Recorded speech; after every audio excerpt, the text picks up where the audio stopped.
ఒక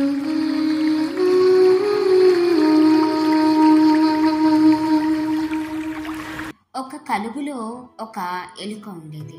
ఆ ఎలుకకు ఒక చిన్న పిల్ల ఉండేది. ఆ పిల్లకు కలుగులోంచి బయటకు వెళ్ళి అడవంతా తిరిగి రావాలని ఒకటే కోరిక. కానీ వాళ్ళ అమ్మ బయటికి పంపేది కాదు. నీవు ఇంకా చిన్నపిల్లవు, ఎవరు మనవాళ్ళో ఎవరు పగవాళ్ళో తెలీదు, ఆపదలు ఎదురైనప్పుడు ఎలా తప్పించుకోవాలో తెలుసుకున్నాక పోదులే అని చెప్పేది.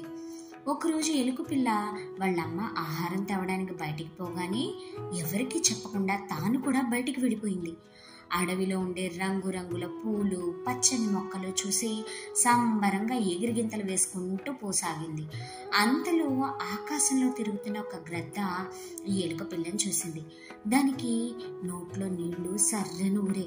ఆహా, దొరికిందిరా కమ్మని విందు భోజనం అనుకుంటూ ఆ ఎలుకని పట్టుకోవడానికి పైనుంచి సర్రను దూసుకొచ్చింది. గ్రద్దని చూసిన ఎలుక పిల్ల అదిరిపడింది.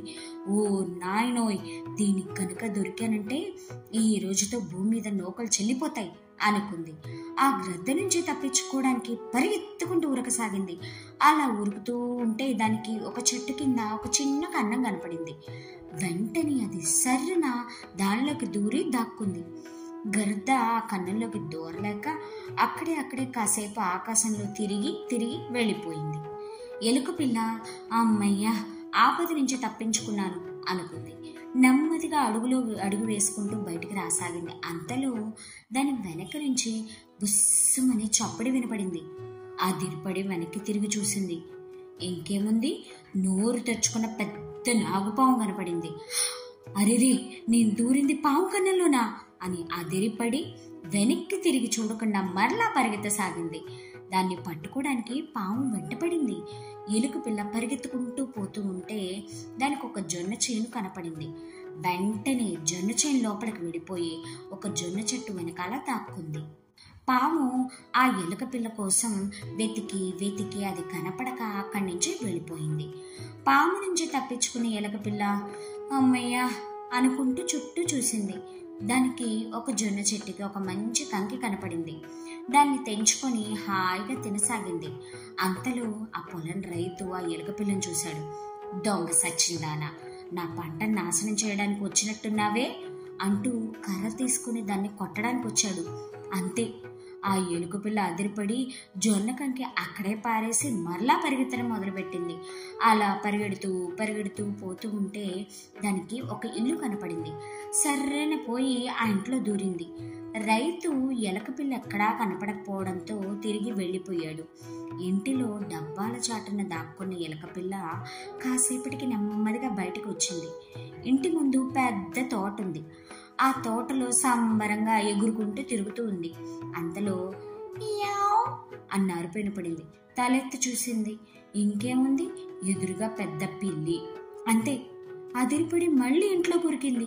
ఇదేంద్రా, ఈ లోకంలో ఎక్కడికి పోయినా ఆపదలు వెంటపడి తరుముతూ ఉన్నాయి అనుకుంది.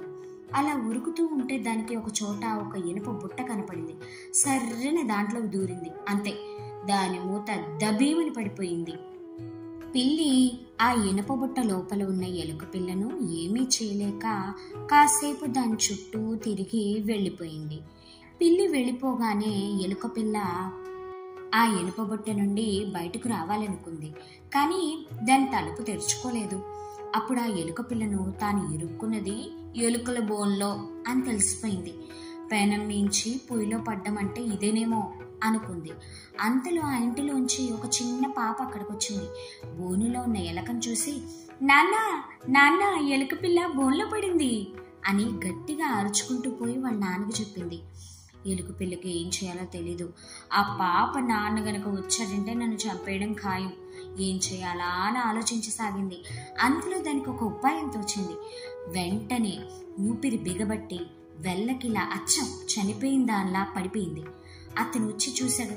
అరేరే, చనిపోయిందే అనుకుని తోక పట్టుకుని బోన్లోంచి తీసి విసిరి దిబ్బలా పడేశాడు. అంతే, అలా పారేసిన వెంటనే ఆ ఎలుక ఒక్క నిమిషం కూడా ఆగకుండా రాకెట్ లాగా సర్రని దూసుకుపోయి వాళ్ళ ఇంటికి చేరుకుంది.